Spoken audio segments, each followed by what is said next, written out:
drives, the energy that comes out of batteries, the propagation of light. We have formulas that reproducibly show how that works very well. And it's good for anyone young if you can get into learning more about chemistry and learning more about energy. But what I'm talking about today is not as much the real science and technology that lights the thousands of watts that we have right here, but is the crackpot fringe element. And all over the world, there's a group in Germany. There's people that meet in this underground kind of culture to discuss getting energy essentially out of thin air. And this is a guy from long dead 40 years ago. He's in the cover of Popular Science and claimed to have some wheel with magnets that ran forever. And I have a list on my web pages of like 50 people like him. And a typical place where people on these designs get it wrong is the energy that it takes to spin this motor, turn the motor, no matter what magic sauce you have in the middle. Eric, a little louder. Yes, thank you. No matter what you have in the middle, you'll get no more than that energy out from your generator. So when you hook up a motor to a generator, you'll be an under-unity machine because losses in there when you're turning electricity into motion, and then losses on this side when you turn motion back into electricity, you're just going to come out behind.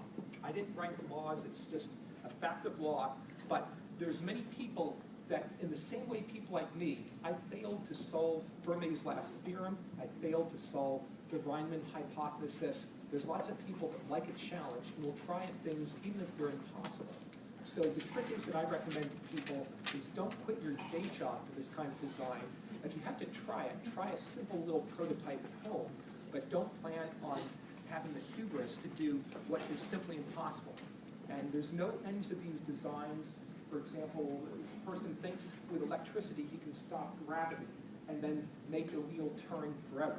As far as I know, I don't have an advanced physics degree, there's nothing electrical that can interfere with gravity. Isn't that true? No? Yes. So there's all kinds of research. If someone can do it, there's tests that we can run that would prove that and see if it works or not. This is another common bit of hope. That device in that sealed unit over in Germany has tubes that fill up with air and they float inside water as they float up. And that's wonderful. As something that's buoyant floats up, yes, you can turn a wheel and generate electricity. The problem is to either get it back down again, that takes energy, or if you pressurize air in it to fill it up, that takes energy too. So in any case where machines do energy moving back and forth, which in industry we do all the time, it's a chance for misunderstanding to think that you can come out ahead. And one of the most ridiculous cases went on recently in Brazil. This is a large truck. There's a man standing over there. This machine is like 5 stories high. I assume it'd take millions of dollars to make it. It'd be probably 50, 60 tons of metal. And I think you can all know what happened with this. But the owner of it, he probably thinks, well, I just have to make a few more adjustments, a little bit better lubrication, and then it'll make energy. And for any way that energy is transferred, there's someone thinking they can get out ahead. This guy claimed that he could get heat, latent heat from the atmosphere, and get power out of it. And this little friend of mine can kind of do that because the heat that comes out the exhaust of this will eventually warm up that little ball, warm up the air in here, which creates pressure, which makes this rise up. And when it gets high enough and this gets out of equilibrium, he'll move forward. But as he takes a drink, his little snout that has water, when that evaporates, that gets cold. So this is kind of a heat engine. But you can't, because there's dry air, it works. If I didn't have the heat source, he'd just stop. You can't, unfortunately, you can't get something for nothing. And anything that involves energy, it always runs down. You always have more what we call entropy. There's always more waste. And that's a simple reality. And in the world of free energy claims, there's no end of books and lecture series and theories that are out there. There's people that sell kits like this where for $16 you can get a kit to supposedly supply all your electricity, and then when it doesn't work, they'll just tell you you're an idiot for having failed the design. And the inventors of this, I've told them through the internet, hey, if this works, just show it to me, I'll do a test. If it's true, I'll pay you $10,000 for proof. But they're always, I'll show you the list of excuses later that they use to avoid that. That's where they really get good. is on a list of excuses. So there's a whole level of seminars and on this kind of thing. And the meaning of free energy cross-pollinates with other means. The people that get into this, some of them, they're usually fringe. They wouldn't go to regular classes. They like to be self-taught. A lot of them are paranoid. Some of them get into right-wing extremist ideology, which includes that there's black helicopters going to take all Christians and free-thinking people over to FEMA camps and usher in the New World Order by repressing all free-thinking people, and that some of the men in black specialize, which I've been accused of being one, and getting all the inventors and then gathering them up to silence them so the oil companies can keep having us right there. This whole book is by these paranoid tinfoil hat-wearing type people, which has case after case of person that there's urban legends. He made a carburetor that got 100 miles a gallon and he was whisked away. Now, the skeptic response to this from studies that I've done is usually these people, when they can't stay one step ahead of the law or one step ahead of their investors, yeah, they go back under the rock that they came out of. But that, to me, which is a sign that it didn't work, other people's a sign, oh my gosh, this must be big. They were silenced. So that's all part of the ideology that goes on in that. There's a lot of different players, and I can't possibly cover them all, but this guy is in the business of writing books for people that think that they understand science. Those pages of formulas that I had seem like gibberish to a lot of people. This guy has claims to have a machine like this that he wants his followers to build. He can't be bothered to build it himself. And he has all manner of books, and it's not enough for these people to save the world in one way. He also claims that AIDS was made by the military, but don't worry, his little electrical doohickeys will fix AIDS and will fix all disease. The free energy messiahs, they can't just save the world one way. You know, they have to have a bunch of ways to do it. And if you open up his book, it's page after page of gibberish that people pretend to understand. I call it the Emperor's New Clothes effect, but with physics. And I remember taking one of his formulas, changing a sign in one place, questioning one of his followers about it, and realizing he didn't even know that there's a sign change. They pretend that they understand this kind of stuff.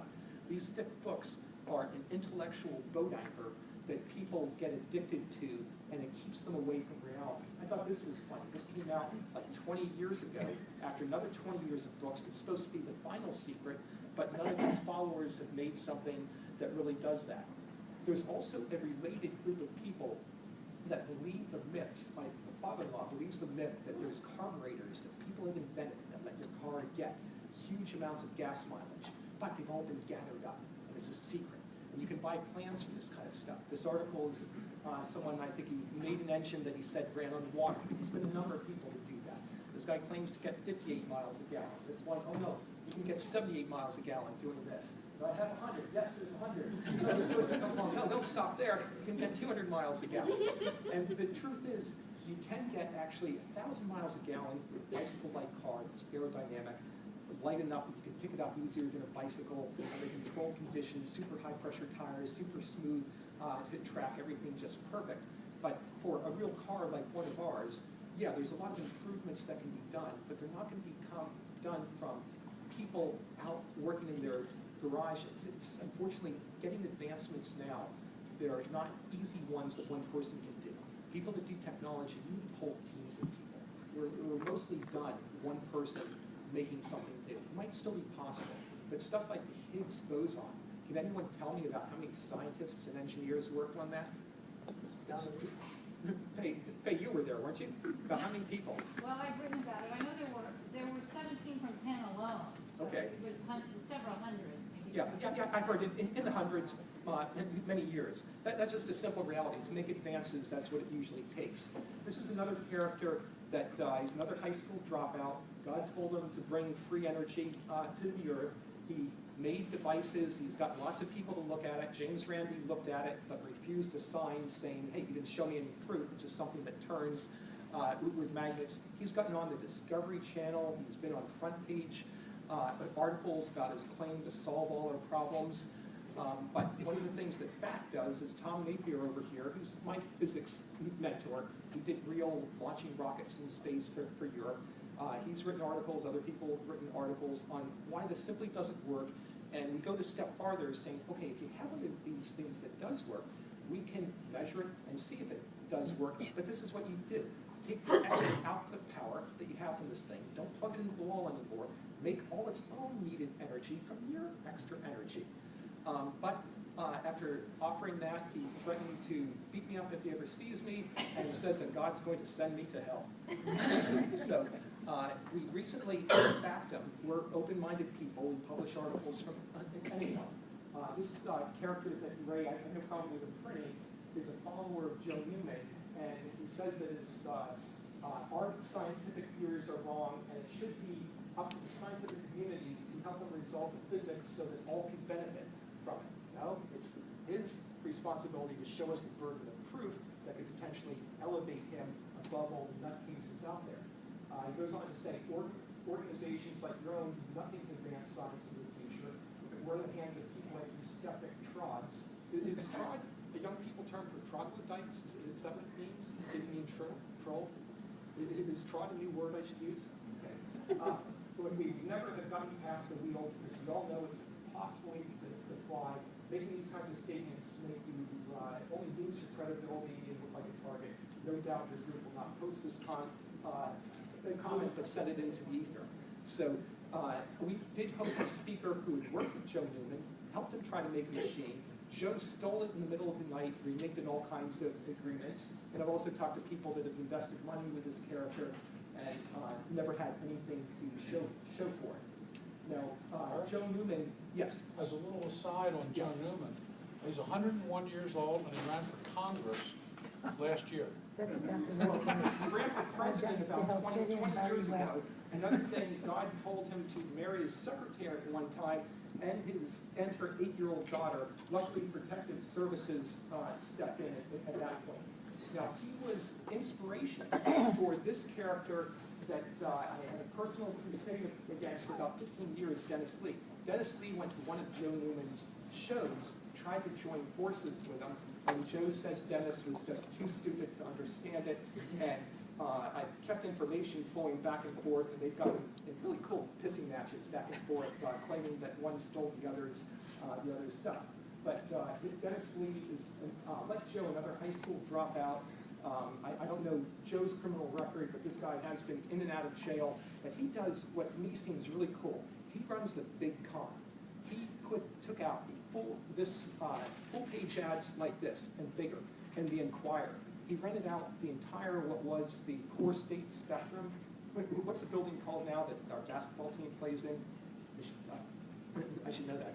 Big indoor building, hockey and basketball are played out. Wells Fargo? Yeah, Wells Fargo. Depends on what bank, Is gone core states bankrupt, before. Yes, he rented that out twice on 2 different nationwide tours traveling the whole country. There used to be, in the 20s and 30s, a lot of con men that played the big con. It's integrity kind of stuff. And to me, that kind of culture was just fascinating to study that. A number of back people went along on 2 occasions to study that. There's another clown, Paul Cantone, who's another high-mileage carburetor guy, joined forces with Dennis Lee for a while, and we took bets on who would stab the other in the back first. And that was a beautiful fight.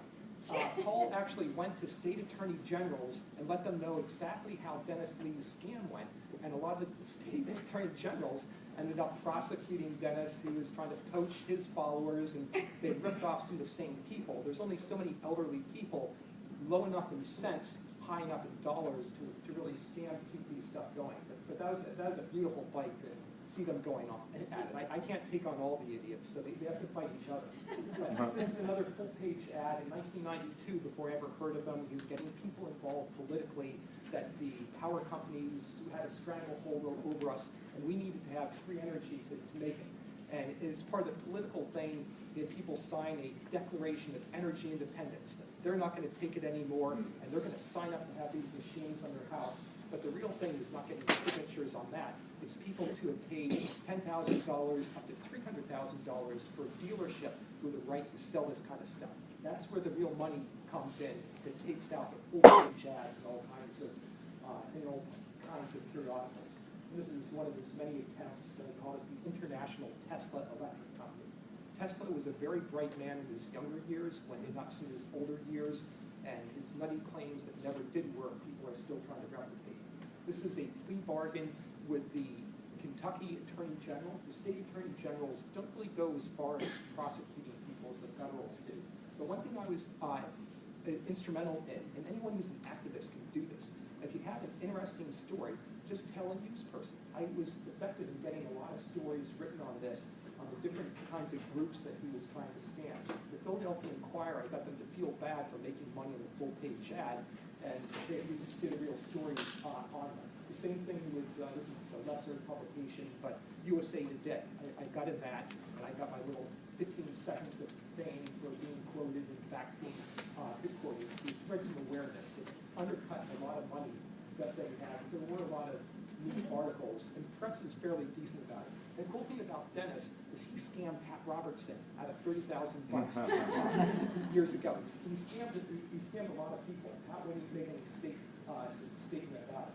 But a neat thing about his shows is some of his equipment that's supposed to make free energy takes so much electricity that it blows circuit breakers.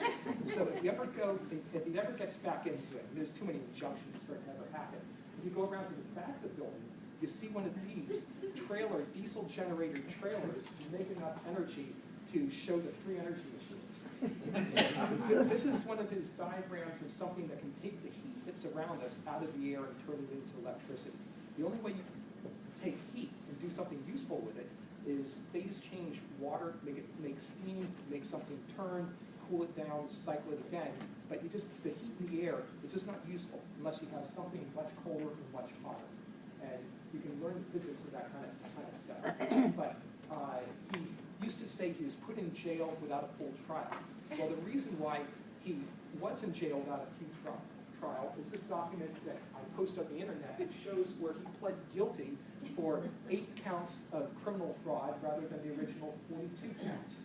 So those little extra pieces of information we're planning to put out there. Now, he's on the low end, but his people don't understand science or equations or anything. A lot of them are born-again Christian people that when he does the Jesus talk, pulls them in, and they're rural people, a different kind of person to scam. There's a whole high end. There's a Dr. Mills, who is a medical doctor and has studied physics, started up a company that claims that hydrogen atoms can be shrunken down into tiny things called hydrinos. I know electricity, that area of physics, but subatomic physics I don't really know, and chemistry I don't really know. So I can't really comment on all his theory and exactly, oh, this is where it all falls to the ground.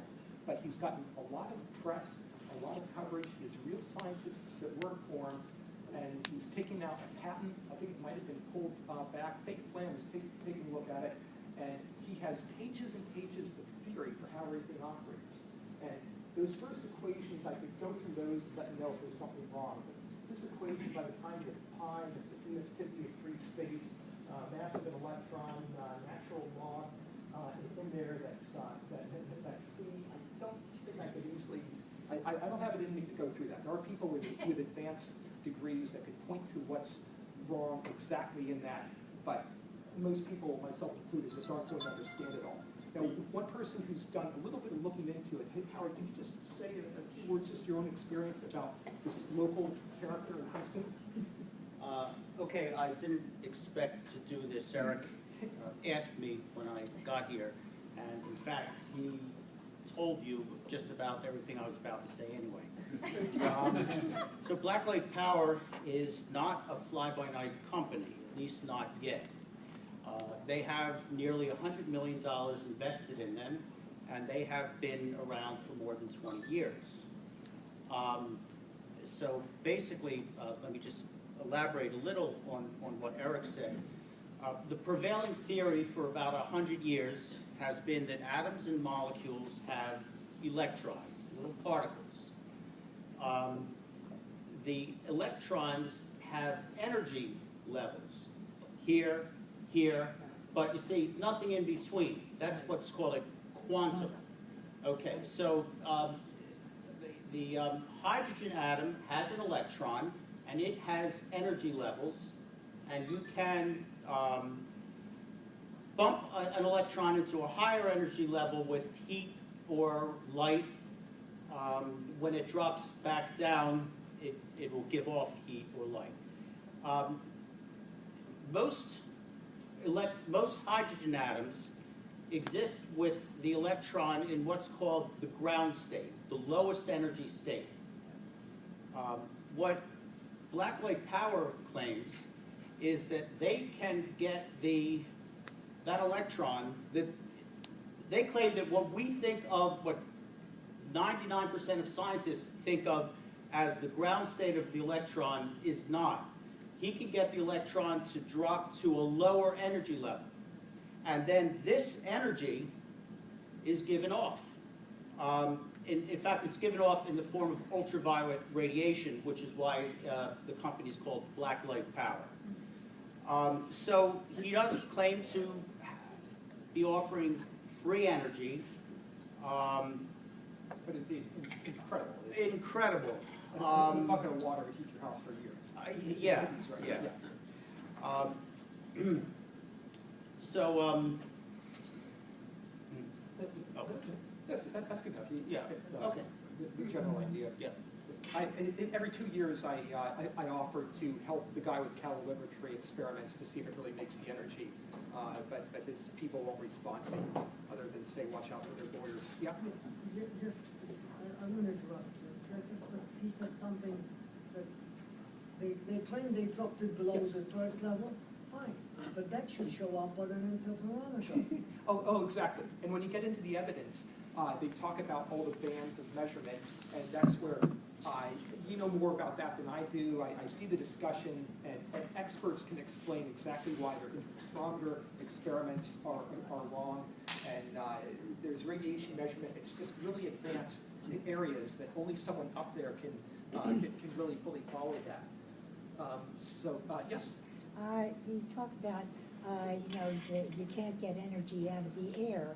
However, there's a certain amount of energy right here in this room. Oh, yes. Because we all are We're warm. all giving off heat. That's hard to harness. I understand. The sound waves give Right. a little bit. I understand that the Swedes, whether they are more sensitive on their thermostats or whatever, they are actually balancing their fuel use based on the number of people in the room, Oh, yeah. Well, which will save the a best whole thing with lot of energy is energy. to not waste the stuff. No, it's not wasted. It's not that it's getting electricity out of our heat. It's the idea of conservation. Yeah. And There's a lot that can come from possibly that. just doing this by having more sensitive thermostats. Yeah. I wish we taxed energy really high, because that would drive people to not waste as much, and it would Yeah. drive companies to pay people like me to develop ways to save better. Okay. There's an article right here about Dennis, which is pretty good. He is here with the story. Alan, please tell. Michelle, I will. It's one man's mission, and he's pitching it to virtually anyone who will listen. Electricity just there for the taking. He claims powerful forces are trying to stop him. But critics say the only force stopping him is Mother Nature. This is one of the shows where he has all this equipment, and it goes on for 4 hours, and then by midnight, they ask people to sign over checks for $10,000 when they're too punch-drunk to know what they're doing. Ed Valley is an architect who Charlotte Hotel plans needs pressurized liquid carbon dioxide. As it expands the gas, it drives a piston. Pressure eases, the gas cools, and automatically condenses back to liquid fuel again. In short, that just won't work. I'm kind of speeding through here. Way to the future, definitely. I mean, if I get on now, They drank the grape juice. Krieg is an electric engineer and every cheap phone on the internet. I'm willing to pay the $7,000 reward for proof. Before the break. Yeah. This is great. Stay away from Eric Krieg. There's much evidence and it is growing that he is CIA sponsored. Hey, pretty good. So it kind of goes from there, but it is fun when the press gets involved. My best score is getting Dateline to go after him. Once Dateline set upon him, then the FTC had to get involved, and the federal prosecution was very effective, and that's where he couldn't afford his lawyers to try to silence me anymore, and I just haven't heard a word from him yet. But it's still a game of whack-a-mole. People just show up, there's new ones all the time, and it's always the same. And some of the more honest people occasionally send me designs for things like this, and if I have time, I'll tell them, yeah, at this point, that's where you calculated wrong, this is where it won't work. I can't do that for everybody, but I've at least talked people out of investing in these things. I try to tell them, don't quit your day job. Remember, for a millennium, people have been failing at this. But the one thing that they do give is really creative, really cool excuses. Like, usually if I offer to pay them money to demonstrate it, they say, oh, I had something that worked, but I'm working on something better. I'll look you up and let you know when I can come by and get you $10,000. Or another one that I like is, well, I can't let this out or it'll collapse the whole economy. Because if the oil companies go bankrupt, every other industry will. And that's complete nonsense because the vast majority of industries, the difference between profitability and non-profitability would be just their cost for lights and all the heat. Dennis was great at saying, God told me I have to get 1.6 million people to pay to sign up for it first. Then God says it's okay to let the stuff out. And then, of course, there's the other people, I can tell you, but then they come and kill me for it. I have no time to show you because I need to ship this stuff to Lowe's and Home Depot. Just buy one from Lowe's when it's out, and then you can prove it to yourself, send me the check. So they're really good at that kind of evasion. And I've had, as I mentioned, it's still out. I just talked to someone the other week. I'm happy to pay $10,000 and a $2,000 commission to anyone that talks a winner into showing that. And that's something that I learned from James Randi. And James Randi offered his $1 million prize to Dennis Lee, who didn't want to deal with an atheist. These people can always hide. But ultimately, for me, I do love the earth. I love being outside. I like hiking places. I want to see our planet protected. I want to see things okay for our future. I'm happy. I can make money doing this. I'll advance technology that way. My wife still wants a house to live, but I'm happiest just with a backpack, living poor, with what I can carry on my back, but the rest of the planet isn't. So for young people, you have to help people like me make the technology to do more with less so that in our future, we can have a better planet. I do try to work with young people. I work with scouts. I'm trying to do promotion of STEM, science, technology, engineering, and math. FACT puts on a prize for middle school students in Philadelphia and Bucks County for using critical thinking as part of science fair projects. Anyone who wants to help us be a judge is coming up in March. So there's lots of young kids that really show promise, that have hope to use real science and real technology to help us solve very serious problems ahead. So for me, seeing, these are my grandchildren here, seeing the future generation have a chance to do stuff that we couldn't do is good enough. And both David Cattell and I are people that would have loved to have solved all your problems for us. I bet he knows physics well. He would have, if this were possible, he would have loved to have been the one to make that big solution. But he's not going to be on the cover of Time magazine with some big solution. It's plenty enough for people like Dave to just live out his years teaching young people and giving the new ideas, passing the torch along for science and engineering and progress for society. And people don't have to be addicted to think they can do something impossible to save everything. The progress that we're making towards energy independence with solar voltaics, lithium batteries, is just coming in little steps at a time. It's not, it doesn't look like some magic machine will come out of thin air and do it. We're getting there, but it comes in little pieces and it takes a while, and it's by mainstream people, not guys wearing tinfoil hats in their mother's basements. So that concludes my overview to this wacky world of free energy claimants and related kinds of stuff. Are there questions that I can entertain about energy? On a related matter, years ago, Nikola Tesla from Yugoslavia had the idea that if we can transmit low-level signal strength through the air for television, radio, and cell phones, why can't we transmit stronger waves, Electrical power. electrical to an antenna on a car. Yes. And the rumor is that J.P. Morgan, the banker, wouldn't back him because he couldn't figure out how to charge for it then. Yes. And then he That's a died before he could widespread figure it belief. out further. There's now ways you can send very efficiently power about this far apart. But long story short, Tesla was a very great man.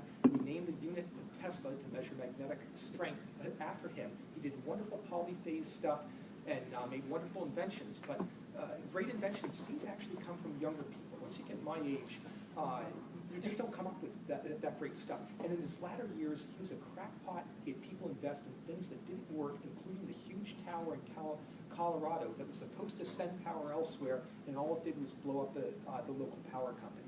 So he, worse than that, misled people that are still trying to resurrect the secrets of Tesla. Yeah, there's a place in New York, just up north of New York City, I believe, in an island there, that has one of these towers. And There's also a lot of Nikola places- Tesla Yes. Society, run by a guy whose first name is Nikola something else. A lot of followers form. Yes? I was saying, I have a clock called Atmos clock. I don't know if you've ever seen this. There's clocks that run off air pressure. Yeah, Changing exactly. air Well, pressure. it's a change in temperature. Yes. So it didn't look that much different than the air pressure that that guy. Yes.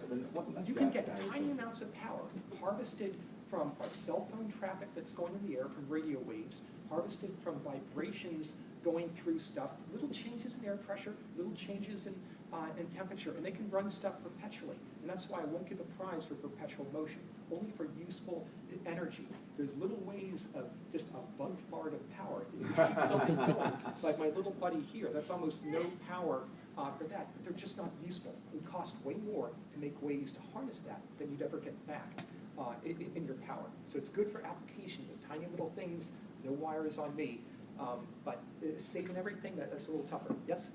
Yeah, in Philadelphia, there is a Tesla Society, as I'm sure you know. And there's a yearly convention right here for a Tesla New Energy convention here.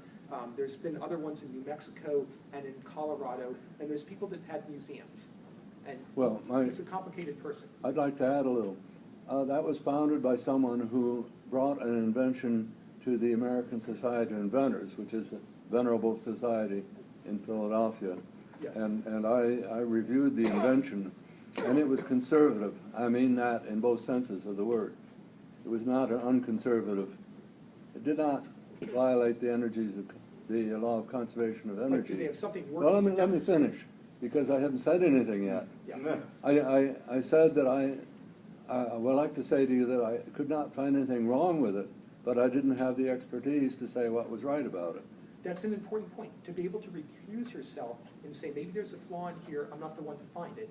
And then ultimately, I get designs for this all the time, and some people have the gall to think, oh, can you give me money, Eric? And I thought, gosh, you are idealistic to think I can, of all people, give money. And there's a lot of designs like that. There's people with alternative physics theory and alternative chemistry theories that come out, and it can take a while to go over this stuff. And I try to help people out with some. I helped the government review something because they were worried there'd be political stress if they didn't. But I can't help all of them. But a big skeptic law is the burden of proof should rest with the person with the claim. Yeah, George? I just wanted to say, I'd like to involve a little bit in that. The transmission of electrical power, or even electrical symbols, first of all, you have to be in the right frequency, but, because not all frequencies change. Is like, it falls off the 1 to the 4th power of the distance. Yes. So, like, for instance, you have a 50,000-watt radio station. If I measure the input on the radio in your car, it's in microwatts. You realize how much power, if you wanted that microwatts to be megawatts or something, you realize how much power you would have to generate to kill everybody within a mile of the station. Yeah, electricity It's a correction of what's needed. stays well in wires. It's not by a force, but with a force, no. It's only, it's. Depends on the frequency. It's not, it's an inverse law. Yeah. But there are two fields when you have a radiator, like television radiator, radio radiator. There are two fields are generated. One's the near field, and the other one's the far field. The near field does fall off as the square law, 1 over distance squared. But the far field falls off at 1 over distance. So in other words, it's the far field which we rely on to pick up our television and radio. No. We can't get into that debate. Ultimately, you could use a laser to go point of sight. Demonstrators are telling the demos, the demonstrators are entirely very, very sound, okay? So there's no question about it. And even tests indicate that. Okay, we've got to move along here. Next question, right here. All these schemes, is it hurting the general citizen? I mean, all this money, other people are, who's investing? Yes. Me as an individual, Well, you come am I here, you're being not at risk. harmed if I don't get sucked into this? Well, you've been immunized by attending here. You're not at risk. But people that whose only crime is having slept through science class, $10,000 for a dealership is a little bit of a steep price to pay. It's a form of elder scam. Usually, what Dennis does, he's cleaned out people's entire life savings. Not just that, but getting them to get all their friends and their family. Most people aren't at risk for it. It doesn't affect the general public much. A lot of people that had their cars converted to get 50% boost, their cars didn't work, they were out to $2,000, their cars were broken. So he probably did the most damage, I guess around 50, 60 million. The general public hasn't suffered from this? I mean, Well, there's much bigger in a way scams. where if you think about how people who have gotten burned, kind of lump scientists, get real scientists into the same mix and have kind of a bitterness about it. It's a waste of resources and money. I mean, the other effect that's kind of insidious is there's only so many people willing to invest in ideas, particularly like Backlight Power. You said 200 million went into that. Nearly 100. So there's 100 million. Sorry. There's only so much money that people are willing to take for risk. So someone with a nonsense idea, if they're sucking money away from stuff that really could be real, there's a harm there. Yeah, what I'm thinking about is taxpayer money, because they actually had a couple of years ago a hearing at the Senate for somebody with a perpetual motion machine. Yes. Now, for real, I think the ones who need the education are the ones who are elected people, Yes. because they are throwing away money because they don't understand what's going on. Unfortunately, sometimes politicians get sucked into that. Joe Newman sued the patent office, and some of these people try to get politicians to be their sponsor, and it's a waste of time for people to get sucked into that. The people that study those books could be doing something real with their lives. They could volunteer. So there's much worse things that go on in the world. It's just something that I got fascinated in for around 15 years and tried to be a voice of reason about. And we had a speaker, Mike Shermer, who at one time was speaking about hot-headed, antagonistic atheists. And he said, he was an atheist himself, he said, it's not enough to be against something. You have to be for something. Yeah. So that's why I tried to put in the part that I'm for educating people, helping the next Yes. generation, and steering towards real stuff. And you're a professor, right? Sorry? Are you a teacher yourself? Well, yes, Okay. I'm teaching a bunch of seniors like I'm me. only a wannabe It's fun. teacher, so you've taken it upon yourself to try to pass the torch of knowledge and keep kids into real stuff, not imaginary stuff. Yes? Hey, Don, I wanted to know what would be the best advice for someone who's trying to really work in the energy field and really come up with a good energy breakthrough, because Well, I feel like it's really needed. you're unlikely to get the big breakthrough yourself, but get to ready act. to work with other people as part of a team. In material science, that can have materials that are less polluting, don't corrode, last longer, easier to manufacture, things that pass electricity more efficiently. If you can make a low-temperature superconductor, that could shut down lots of coal plants. That may not be possible. I don't have the knowledge to know that.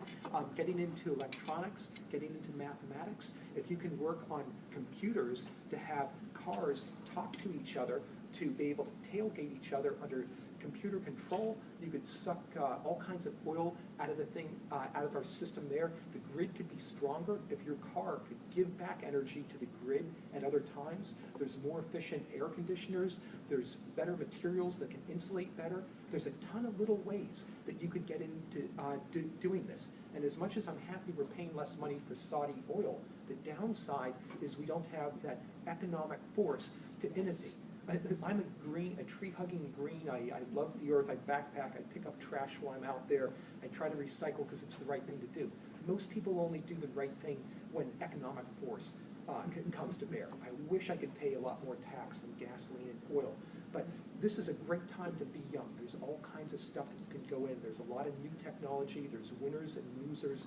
There's old stuff going out. So anything that you can do to work well with people, to learn math, learn science, keep on track of stuff, wean yourself off video games, that's a good thing.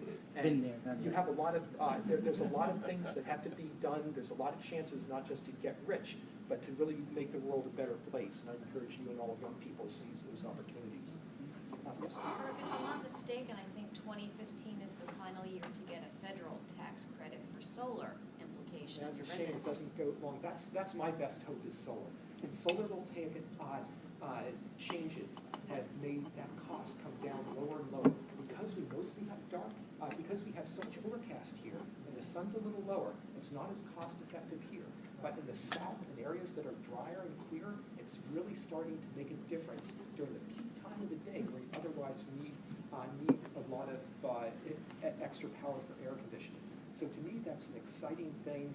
I low bid a project for a company in Reading that I didn't get to very accurately point those things at the sun, keep them pointed. Because I really would have loved to have helped with that. But it'd be nice if we could have more tax credits for saving things that use the stuff right here, buy less Satan juice from people that hurt us, poison us, and it'd be good if we could be encouraged to save energy. There's a lot that can be done. Yes? Yeah, you mentioned how you are a little bit avoidant of promoting, nuclear energy, just because of the. I like it a lot more than right. coal and anything you burn and suck out of the ground. But there's because of the potential of a problem. How do you feel about the new thorium reactor designs that are physically impossible to melt down? That sounds really cool. Not just that, but other inherently safe nuclear reactors that wouldn't have a meltdown are great. There's a ton of different issues. I've seen pro articles on that are really exciting. I've heard there's other issues in the safety of it and refinement. There's a ton of difficult problems with that. So I don't know when we'd be seeing it, but I'd much. But you rather, would be on board for I'd something much like rather that. have it be generated that way. And the waste of nuclear energy to me is a political problem, not an actual problem. It's making it difficult to bury way down in salt is a bad thing because now it's above ground where it can leak off like in Fukushima or get stolen by terrorists or whatever. If we can have one safe place underground that's down for at least a million years or so, to me that would seem to be a good thing. But that's a political thing. And some people, some Greens, don't really love the earth like I do. They just want to bust the balls of the big corporations. They're kind of anti-technology. And you've really got to look at the technology, the benefits, and for coal, compare all the harm from that, the ongoing Holocaust. I just don't see fracking as being any worse than that. Right. So right. anything's going to harm the earth, even solar cells. Just all relative, right? How much harm? Right. Yeah, that's bad for the earth too. So you want smart people that can weigh difficult risks. David? Just commentary. It's interesting you mentioned money influences our decisions on the environment. And I heard something in December that showed how important culture is as well. At the Society for Risk Analysis, there was a session on fracking. It was run by a German professor who's former president of the Society for Risk Analysis. And someone in the audience said, how do Germans feel about the fact that they're shutting down all their nuclear plants and burning coal instead? And the background to that question is Germany has done tremendous investments in alternative energy, and their electricity costs have doubled in the last 10 years because they're doing that. And someone said, so how do they feel about burning coal when they know it's global warming instead of doing nuclear? And the answer was fascinating. He goes, well, to Germans, coal has a special place. It's Germany's gold. It's very close to our hearts. Germany has centuries of history with coal. And when he said that, I realized that most of German chemical companies, or a lot of them, got started making coal tar dyes and other things too. But it's an answer I wouldn't have expected. That seems nuts to me too. Well, but it's just a cultural perspective. So I'm not a proponent of burning coal. Yeah, I think most of us are green at heart. Since the Germans have been shutting down the nuclear plants, they've been importing quite a bit of power from France, which runs about 70 or 80% nuclear. So, Well, you know, not my backyard, right? It's in their backyard. So go figure. Well, of course, one of the biggest issues with renewables is storage. Do you see any advances? Which renewables do you mean?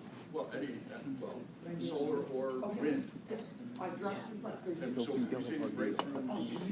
Battery technology, if you could get into material science, battery technology would be so cool. Because imagine, I wish I wouldn't have to buy another piston car, but imagine the car's being plugged into this being charged. That's just a little bit smart.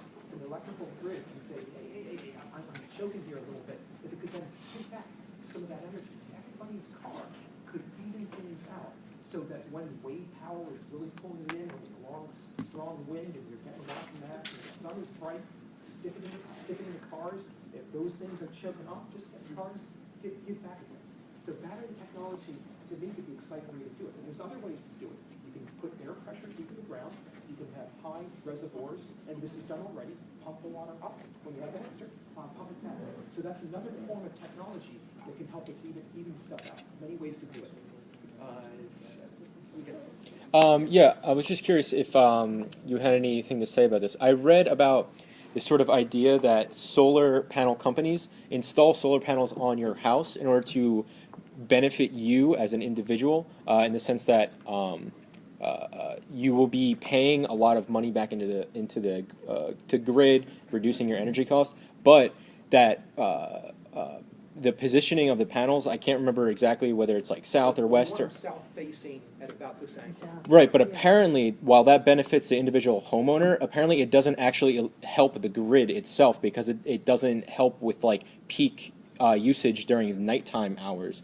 And yes, for nighttime, you're going to get no gain whatsoever. There's supposedly some cells that can pick up something in the night in non-visible spectrums, but solar cell technology is improving in terms of less poisonous chemicals to make it, lower cost, higher energy density, and more reliability. And at the same time, things like LED lights and fluorescent lights are lowering the power consumption. yeah, I just remember reading something about if you were to place them facing a different direction, that it would help alleviate the entire grid as opposed to just help your personal pocketbook.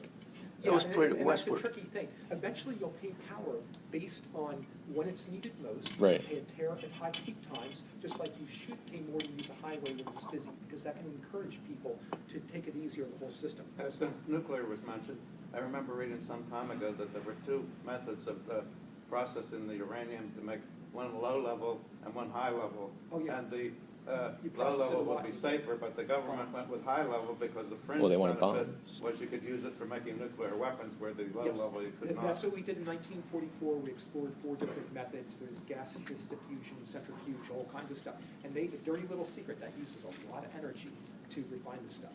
Yes? As far as like the transfer of energy, has there been much look into how animals transfer energy or store energy? Oh, yeah. Trying to compare the two? Animal biology, that's another exciting thing to get in. People that study creatures find things from these creatures, how algae makes energy more efficient.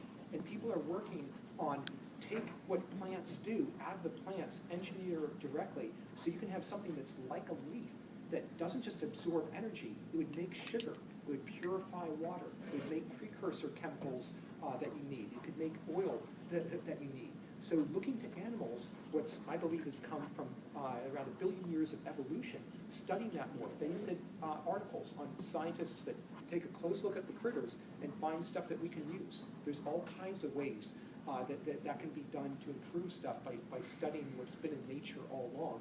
And eventually bioengineering could make ways to make animals produce more food, crops produce more food, so we don't need to plow the whole land over. A lot of exciting ways we can get our game back on this planet. Yes? I haven't heard much about wave-based power, like, It seems like that would be a there. good way to Yeah, go. only so many places. There's intense forces. Anchoring it is tough in sand. They tend to wash out, and then the corrosion of the salt is very rough. So those are technical engineering problems that keep that from being that profitable workable and that viable, but people still have to work on it to see can it work. The same thing with windmills. A lot of problems with the windmills. It takes energy to keep the electronics going even when there's no wind. So all these things are, they're engineering problems, and you gotta risk wasting money in them. And as much as I don't like big government, you really need big government money to sponsor it, because companies, they're not gonna have a 10-year vision. And you can't always know when you start when it's gonna pay out. The first solar voltaics were bad for the environment. It took more energy to make them than we'd ever get out of them. We had to go through that stage. It's been a long haul to get to the point where now it's really starting to pay off. But you don't know, with research, you don't know what's going to pay. And if you try to study critters, you don't know if they'll get useful knowledge. But you have to keep advancing. That's what we're here for. There's also a political piece that my granddaughter in Boise, Idaho, got solar panels and wants to feed it into the grid.